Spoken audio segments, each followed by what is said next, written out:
What's going on, everybody? What's up? What's up? What's up? Welcome back to another episode of the Late Night Show with Dr. Kojo. I am your host, Kojo, checking in from what was a sunny day here in Los Angeles, California. So, we're going to get into it. Topic today, we're going to be talking about ways to survive a manic episode. Keep in mind that this is not professional medical advice, these are just educational tips. And we're just hanging out here, having fun, having a good time. I hope to make you all laugh and I hope you all learn something. So, as we get started, or before we get started, use the comment section to let me know who you are and where you're checking in from. And let's go ahead and get into it. Diane Jones says, I needed this right now. All right. Hey, I got the tips for you. I got the tips for you. Sydney says, meeting someone during a manic. Yeah, I'm sure that was probably a good date. It probably was a great date. We got Kristen from New York. Kristen, how you doing? We got April from North Dakota. Okay. Kendra, no worries. I was super late last night. I was super late. Taylor from Scotland. Amy saying hello. Ron from Alaska. Go Browns. Okay. Go Browns. Alex, what's going on? Likewise, nice to see you. We got Tangela from Atlanta. Kayla. We got Duncan from Canada. Okay. Carissa, New Mexico. Angela says roll tide. I'll give you a love of the show just for that. I'm manic right now. Been laying in bed all day. All right, we're going to talk about it. I'm going to give you all some simple tips for mania. And if you all want more live streams about mania and how to manage, bipolar disorder or maybe a manic episode or whatever it is, let me know. And I'll make sure that we get to that. All right. So let's go ahead and get started, right? Before I drop the first tip in here, let me explain what a manic episode is, right? For those of y'all who do not know what a manic episode is, a manic episode is mania, right? Mania is the distinguishing feature of bipolar disorder. So if you don't have any type of mania, you do not have bipolar disorder. You just don't have it, right? So that's what separates bipolar from depression, from ADHD, from anxiety, from everything, right? The key is the mania, the manic episode, either a manic episode, like a full-blown manic episode, right? Where you're up for days, having a hard time sleeping, you're cleaning everything, you're talking really, really fast, your speech is pressured, versus hypomania, which is like a baby type of mania, right? Think of mania, but not as dangerous, right? You might spend a little bit more money than you have. You may be up for a couple of hours. You may be driving your car faster than you should be, but it's not a full-blown manic episode, right? So mania is very important to talk about because if you can survive in mania, right, then maybe we can use the mania to be productive and get things done, sure. But the number one thing is to be safe, right? The number one thing is to be safe. So these are not tips in any particular order, but safety is the number one tip. I'm going to put it in here, but safety is the number one tip.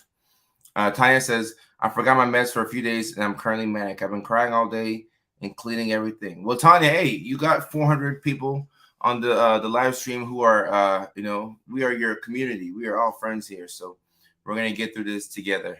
Roll Tide out. If you say roll Tide or you say go Titans, you automatically become my favorite person. Just keep that in mind.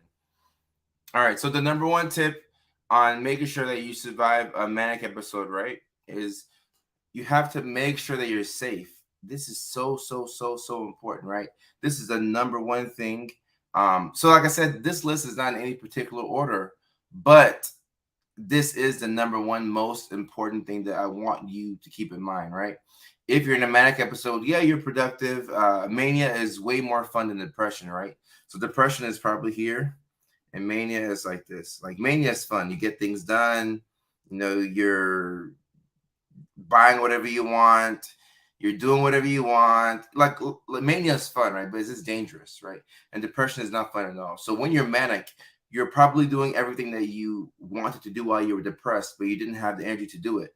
So you're trying to scramble and get all these different things done, right? If you're not sleeping, you're going to put yourself in a really, really bad position because the body needs sleep, right? All of us. I think it's just harder to sleep nowadays. I've spoken about this before on the live stream, right? We have Netflix, Hulu, Amazon. I got the Alexa right here. I got laptops, iPads, phones. I got extra iPhones. Like we have so much stimuli. We're overstimulated to the max, right? And it makes it very, very difficult to sleep, right? If you have bipolar disorder and you are susceptible to mania, sleep is so important, right? Sleep is so important. And we'll talk about sleep, but the number one thing is you have to make sure that you're safe, right? So if you have a friend who's going through a manic episode, somebody asked this question yesterday, and you're trying to figure out how to keep them safe, figure out what is my friend doing right now that can put them in the most amount of danger or trouble, right? So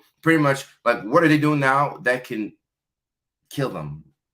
I'm trying to find like another way to say it, but if you're driving your car 100 miles per hour and there's a 55 zone, like that's dangerous. If you're let me see what others. If you're having impulsive sex with somebody that maybe you shouldn't be having sex with and you haven't thought it out, or maybe you weren't sure if you wanted to do it, it could have some painful consequences in the form of maybe an infection or something like that, right? So the number one thing is I want to make sure that you're safe. Safety is so important. So please be safe, right? So if you have a friend who can help you out, let the friend help you out. If you have to help out a friend, like help out a friend. But the number one thing is you have got to be safe, right? So not everybody can get to professional help as soon as possible, right? But as long as you're safe, then I feel good that okay, we've bought ourselves some more time to get to a professional, right? And Daniel says being bipolar is nothing to be ashamed of, and manic episodes are a part of it. It's just something to deal with. Find a safe person to confide in that can help you through it, or at least this has helped me. Dania, I like this. I think this includes. This should be a love of the show. This is definitely a love of the show. It's helpful if you're watching this live stream right now and you can relate to this, whether it's the mania part you relate to or the bipolar part, one or two, whatever the case may be. If you have one person that you can confide in, then I would say you're in a good position. Just one trusted friend who can help you out and you can talk through it. It can help out with shame and it can help you get to the point where you can do what you need to get out of that manic cycle, right? So it's very, very important. Bethany says, you made me feel comfortable. Hey, Bethany, this is like the best compliment that I can get, like of like all time. Like the only thing better than this compliment is like my team winning the Super Bowl. So yeah, there's nothing ashamed of like if you have bipolar disorder, or you have something, it's not gonna go away, right? Like true bipolar disorder is not going away. It's not. Like, people ask like, is there a cure? There's no cure that I know of. Like, and I know a few things. I don't know everything, but there's just no cure, right? So we have to learn how to live with the parts of ourselves that we don't necessarily like, but it's still a part of who we are, right? And we like ourselves, if that makes sense. Leilani, what's going on? How are you doing? And Liz is saying my hypomania isn't fun. I argue with people. I'm too hyper. Etc. Okay, Liz, thanks for sharing. And yeah, so mania might not be fun for everybody. So it's important for me to mention that. Ali says, yes, OMG, I always start a million things and get hardly any sleep when I'm manic. Yeah, mania maybe can have some advantages, but we would hope that you wouldn't, be manic for long periods of time. And Nikki says the dance. When I went to Alabama, I got to do the dance on stage. It was super cool. It was super cool. I hope to be back. Let me answer this question real quick. Is a BPD episode called Mania? So no, it's not. If borderline personality disorder, there's no mania involved in borderline personality disorder. Just keep that in mind, right? With borderline, you have the mood fluctuations. They're a bit more rapid. A manic episode, like a manic episode should last for at least a week, y'all. Like if it's a real manic episode, it should last for at least a week. 7 days, right? 7 days. Is it 7? I put the figures up. I'm like, is it 7? Right. 7 days, right? So if you have a manic episode that is so bad that you end up in a psychiatric hospital and it's before 7 days, we can still call it a manic episode, right? And you go in and they'll diagnose you with bipolar 1 disorder. That's what's going to happen if you go through that. Like a manic episode that's so severe, but it hasn't lasted 7 days, they're going to put you in the hospital just for your own safety. Just make sure you're good. And they call it bipolar 1 at that point, even though you haven't been manic for 7 days. So I think that's important to know. I'm living manic right now. Thank you so much. Hey, Eugene, I got your back. I got your back. I got your back. And I got the second tip right here. The second tip to surviving a manic episode, right? Maybe it goes without saying, but I still want to say it. The sooner you get sleep, the better, right? The sooner you get sleep, the better. One more time, the sooner you get sleep, the better. The issue is you don't want to sleep because you feel like you don't need sleep, right? You feel like you don't need sleep. You feel invincible without it. You feel like you can do anything, and you're not sleeping, and you're still as productive, but if not more productive than you normally are. So sleep is the last thing on your mind, right? But if you can get sleep, and actually sleep is like, once again, sleep is one of the mental health basics, right? Getting good sleep, putting good food in your body, and moving your body a little bit, right? Getting a little bit of exercise. Those are the three basics, right? Sleep is so important. When you deprive yourself of sleep, it's going to cloud your judgment, right? And if you're in a manic episode, your judgment might not be the best. Yes, you are up and doing things, but maybe your judgment isn't the best, right? So a lack of sleep is going to further complicate that. So the sooner you can get sleep, the better. That's of extreme importance. The sooner you can get sleep, the better. And in my experience, normally when we'd have patients come to the psychiatric hospital and they were in a manic episode, like, just to give you an example, I could have somebody coming on a Monday, right? I could have a patient coming on a Monday for mania, right? And I might not be able to have a real conversation with them until Wednesday or Thursday. Yeah, because they come to the hospital, and of course we're giving them medications to make sure that they're staying safe. But a lot of times they'll sleep for 2 or 3 days. And at least when I come in on day shift, I'm not able to have a conversation with them. And that third day, then I can have a real conversation and say, okay, like, how'd you get to this point? How can we help you out? What's your family support looking like? But a lot of times when people come to the hospital after a manic episode, they sleep for days and days because they haven't been sleeping, right? And at some point, the body's like, all right, we are tired. We need sleep. However, we can get it. We just need some sleep, right? And Nancy says, what is sleep? Sleep is important, but it's hard to get, Nancy. It is hard to get. And Angelina says, any advice? I travel a lot for work. So here's the thing with traveling and bipolar disorder. When you travel, especially when you travel across different time zones, you make it a bit harder on yourself, right? It could trigger mania. I'm not saying that you have to quit your job, but it is important to just prioritize rest. And you may not want to catch back to back to back to back red eye flights because that could make it difficult for you. So if you travel a lot for work and you experience mania from time to time, you might want to have a game plan with your family, with your doctor on, all right, how am I going to position myself for success?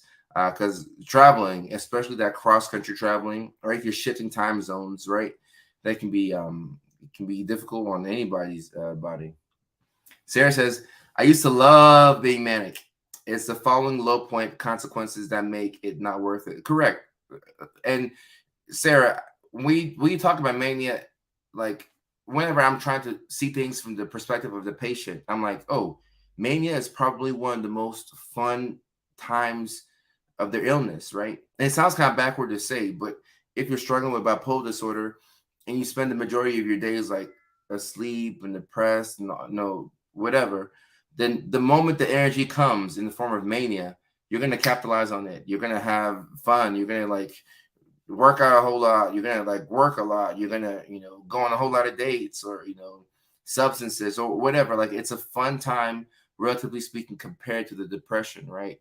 And I'm all for having fun. I think I'm a fun guy, but having fun can be done. You can have fun in a safe way, right? So that's the key. So that's the only thing that I worry about with having fun with mania, right? You just want to have it in a safe way.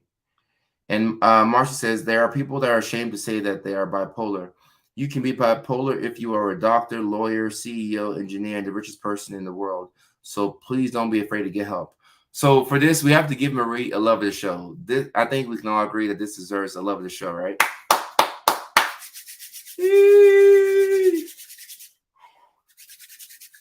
So let me talk about this for a second. So Marie, you're completely correct. There's a lot of people who are ashamed to say that they're bipolar or they have a certain type of condition. I get this because before I wrote my first book, You Already Won, I think I mentioned this before on a live stream. I was ashamed to say that I had ADHD, and I almost took that part out of the book because I was like, I don't know if people, I don't know if I should tell people that have ADHD. Like, is that something that you tell like a stranger, like, or is that even a talking point? But I talked it over with some friends, and I decided to leave that part in the book. So now, like, I have ADHD. I'm not ashamed of it. But there was a point where I was extremely ashamed of it, and I was like, "Dang, like, how do I navigate past this?" But once I got over that hurdle, like, I've liberated myself of like all the unnecessary weight of carrying that. Like I was just dead weight, just carrying it on my soul for no particular reason, right? So that's what I hope you all are able to do, right? Whether it's bipolar or whatever, to not have any shame about it. But you are completely correct. There are doctors, lawyers, CEOs, engineers, a lot of people who have bipolar disorder, and they're afraid to say it because maybe the nature of their job, or they're afraid to be judged by somebody. And plus, people don't understand bipolar disorder, right? When you hear bipolar, you're like, I don't know what I just did, but like you get all scared and whatnot. So that's why it's helpful to have people who either have lived experience, or people who are healthcare professionals, or people who just know what it looks like, and they can vouch for, oh, this person's not crazy. Like this is just a part of who they are. It's a condition. They have it, but it doesn't have them. Can you have Mac episodes with ADHD? So the answer is no, right? With ADHD, you might struggle to sleep, and you could have insomnia, and it could look like a manic episode, right? But you cannot, like, with ADHD, you don't have mania. Now, if you have mania and you have ADHD, now you could have another condition that could be causing it, most likely bipolar disorder, right? And with ADHD, we do know that it rarely shows up by itself. So a lot of times people will have ADHD and a mood disorder like bipolar disorder. I've had a lot of people who've had both. So sometimes if you have mania with ADHD, it might be that you have both. I'm not diagnosing y'all, right? Like, this is just, we're just, talking, but just keep that in mind. Jennifer, yeah, Jennifer, if you're watching now, we're live like right now. So we're live. Jennifer Pereira. Yeah, you're live now. That's awesome. Love what you do for people. Love what y'all do for me. You help people understand what they're feeling, and they don't know who to turn to. I got my sister to start following you because she has schizophrenia and social anxiety. And yeah, Jennifer. So first of all, thank you for your attention.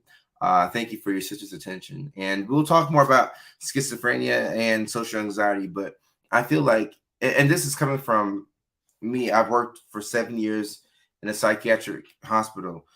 Like, within the whole mental health landscape, there is a stigma, right? So people who have like ADHD or anxiety or depression, sometimes people say, oh, okay, like, yeah, they just have anxiety or depression or ADHD.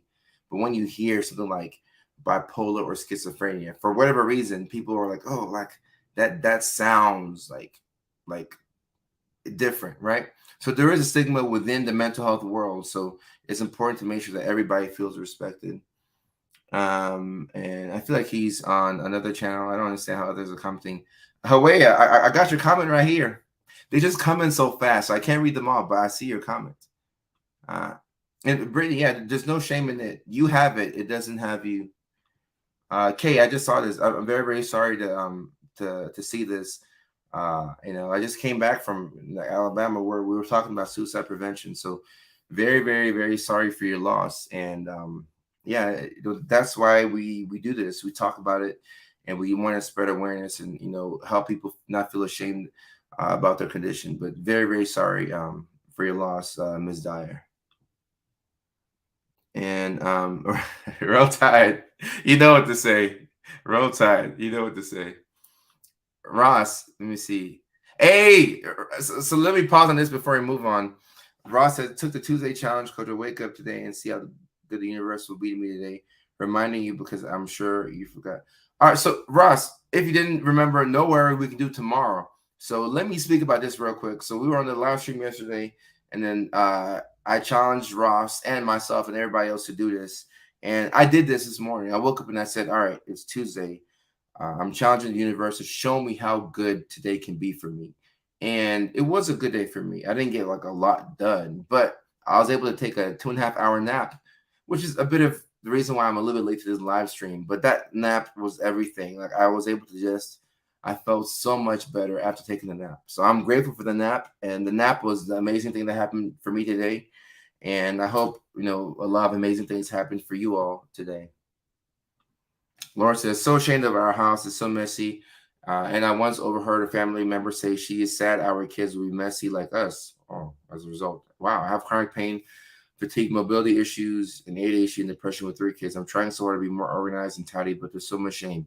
So, Laura, you're right. There's a lot of shame. And if you can do the best that you can and feel a little less shame, you can feel so much lighter, right? And the house still might be messy and you may have to still get things done, right? But if you can reduce the shame, you can at least feel better about yourself while you try and catch up, you know? Naps are the best. Trish, oh my God, that nap, I slept on the couch. And I tell you, that was a top three nap I've had in the past couple of years. I felt so good. Like I feel like a brand new. No, my body needed it. It did because I went to the gym, and my body was hurting after you lift the weights. I'm like, like I think I need a nap right now. And no, nah, the nap came. The nap came in like for real. So I'm excited about that. Let me answer Heather's question, and we'll get to the next tip. Husband is diagnosed bipolar with hypomania, but refuses to accept the Medicaid. Doesn't see his delusional and paranoid behavior. I want to help him get treatment, but he refuses. Any tips? All right, so Heather, this is a real question right here. This is a real question right here, and it makes me think. So, how do I say this? A lot of people, maybe not a lot of people, but I've come across people who had certain delusional ideations and beliefs that were not harmful. Like I've had patients who believed certain things that were not true, but it was like we call them like pleasantly like delusional, right? And if they believe something and it's not true and it doesn't impact how they see the world or how they get things done, then you can say, okay, maybe it might be a little delusional or a little paranoid, but this is just how this person is, and it's not impacting their mental health. Fine. Like if this person believes that this is here and it's not here, okay, we'll let them have it. Now the issue is if they're not being compliant with treatment and taking medications, then it looks as if maybe a provider has recommended that this person take these meds to stay stable, and they're not taking it. So when you get into medication non-compliance and you get into increased delusional beliefs and more paranoid behavior, then it can progress to where it could be like a safety issue, right? So once again, this is a tough situation because you have to respect your husband and respect his wishes, but at the same time, it's like if you missed the beginning of the stream, safety is so important. If you feel like there's an issue where you know your safety or his safety is in jeopardy, then I would say get emergent help as soon as possible, and then figure out what to do when you're not in a situation where it's an emergency, right? But right now you're just kind of maintaining, you're just kind of doing the best that you can, and that's fine. But just make sure that if you approach a scenario where it's an emergent situation and you need emergent medical help, that you all can take the most linear path to getting that help. But a lot of people, like I've been in this same exact situation in the hospital trying to figure out how to help out a family member, and maybe the patient isn't compliant with their meds. It can be very difficult, and we did our best. We were trying, like, sometimes give the patients long-acting injectables. Like some medications you can take like once every 4 weeks, right? And you can just take it in shot form. We try and make it as easy as possible for the patient. But you work with the family and you try and make something work, right? Spamming with love. Margaret, what's going on? What's going on? All right, so the third tip on surviving a manic episode, right? And this one right here, let me drop it in. Abstain from all substances for the time being. This is very important for a couple of reasons, right? In a manic episode, well, first of all, a lot of times mania can be triggered by the use of substances, right? We're talking alcohol, amphetamine, like methamphetamine, cocaine, marijuana. I mean, any substance, right? Because anything that's going to alter, the way you perceive things, right? Anything that's psychoactive and that can throw off your sleep, can keep you up, right? Can prevent you from taking care of yourself, could be harmful to you, So I mean, obviously, like the less substances somebody uses, we feel like they could do better. But who am I to tell people don't? And Teresa, I do see your comments. Who am I to tell people, all right, stop drinking and stop smoking for life? I can't say that, right? There's reasons why people do those things, and that's fine. That is perfectly fine. But if you're in the middle of a manic episode, substances are not your friend. How do I say it? Like, it's not the thing that is gonna help you out in that moment, right? Some people might say, "Oh, I might want to smoke to get to bed, or I might want to drink because it calms me down." I understand that, but in the middle of a Mac episode, when your judgment is a bit clouded, and you're not your best version of yourself in terms of decision making, in terms of figuring out what's the next thing to do that's going to help me out in this moment. It might not be the best idea to use substances, right? So if you can wait, until like you feel a bit better, that could be helpful. But it's just very, very, very important in the middle of a manic episode to do your best to refrain from all substances. Of course, take your prescribed medications, right? But substances, it might do more harm than good. So that's something to just keep in mind. Is a racing heart common during mania? I mean, it depends. Like a racing heart is not like a diagnostic, it's not part of the diagnostic criteria. Like you don't need a racing heart to qualify as having a manic episode, but your heart might race during periods of mania, if that makes sense. Does that make sense? As I answer that question, I'm like, hold up, does that make sense? I think it does, but if it doesn't, let me know. I blow through cigarettes when I'm back. Hey, respect. I have 6 years. Hey, Jacqueline, that deserves an automatic love of the show. And Kayla, hey, it's all good. I mean, you're here now and you know about it. So hopefully I caught you in time. And Kendra, thank you for these tips. I appreciate it. So just to recap, 3 tips on surviving a manic episode. This is not medical advice, right? Like I can't legally do that, but this is just, good vibe tips to help you out if it benefits you. Number 1, make sure that you're safe because your decision making might not be the best. So you want to make sure that you're safe. Number 2, the sooner you get sleep, the better. This is very, very important. Like we need sleep as human beings, but sometimes we don't get enough sleep and the consequences are not, nice to us. And number 3, abstain from all substances for the time being, right? Anything that's gonna, alter your brain chemistry. Now isn't the time. Like if you're in a manic episode, it might not be the best time to overindulge in substances. Doing the best thing that you can do actually in mania, is to find the most linear path to professional help. Like that's the correct answer. Like that's the actual legitimate answer. But these are the tips that you could do to help yourself out, right? Not everybody who is manic will go to a hospital, but if it gets to the point where there's extreme danger to yourself or somebody else, then that's what we're here for, right? At the inpatient state hospital. All right. And what's my time looking like? Can somebody drop in the magic word? Magic word. Not sure. Okay. All right. Mind races when I'm in pain.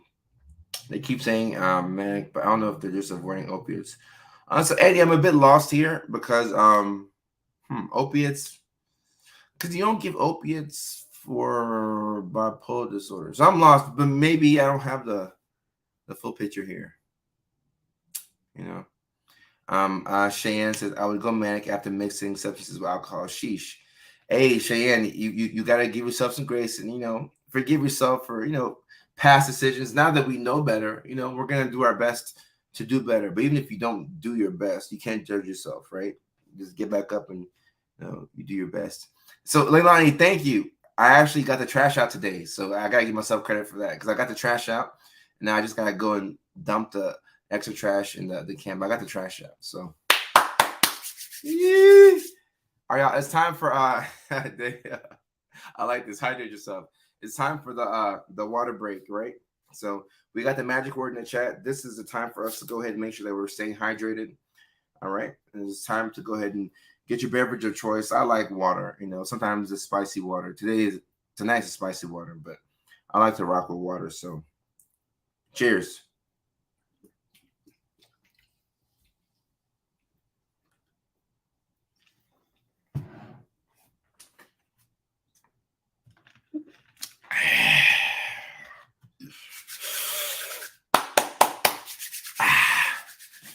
Yeah. Yeah. All right. Spicy water, I love it. Spicy water, I love it. All right. Christian says, self-care, take a time out for yourself, do something you enjoy. You can't give, yeah. It's very important to take time for yourself, and I've been learning that. And as we get close to the holidays, I always take a bit more of a break. But a good reminder for all of us to be taking care of ourselves. Take a break. All right, yeah. So before I get off, trash day. If your trash day is tomorrow, this is a good time to go ahead, get the trash out, put it out there. Mine is tomorrow, so I already put it out there earlier. But I'm gonna go through the fridge. Maybe this is my ADHD or I don't know, but every Tuesday night I go through my fridge and I look for all the foods that I haven't eaten and I just dump them away. Of course I'm wasting money, but I grab them, I dump them away because they're gonna start smelling if I don't. So that's what I'm gonna do after I get done with this. Go through this, make sure that the dishes, well, not the dishes, not dishes, I hate dishes. Make sure that the kitchen is good. Got all the food out. And then before I get the emails, I need to do that so that way I don't have smelly food for over a week because that would throw off my mood for the morning, right? All right, so I do have to get off, but it looks like we have more questions on Mania. So I feel like we'll do more live streams on this. Like I think that there's more things I have to say about this. So we'll do more live streams on this. Yeah, oh, man, I wish I had more time, but I do have to head out. So today is Tuesday. We have another late night show on Thursday. So Thursday night we have another show, and then I might be able to throw in a bonus show before that. So until then, you all take care. I love each and every one of you all, and just understand that. And yeah, I gotta wear my retainer too, like Lonnie. I almost forgot about that. I'm not wearing them right now, and I should be wearing them. So right, because there's a waste of money if I'm not wearing them. But until next time, I love each and every one of you all. If you're going through something, just understand that we all go through things and we will get through it together, right? We got a big community. We're getting bigger. The Discord will be set up. It's already been set up, but I'll post about that shortly once we get the details and everything like organized. But until next time, you all take care. Love each and every one of y'all. Peace.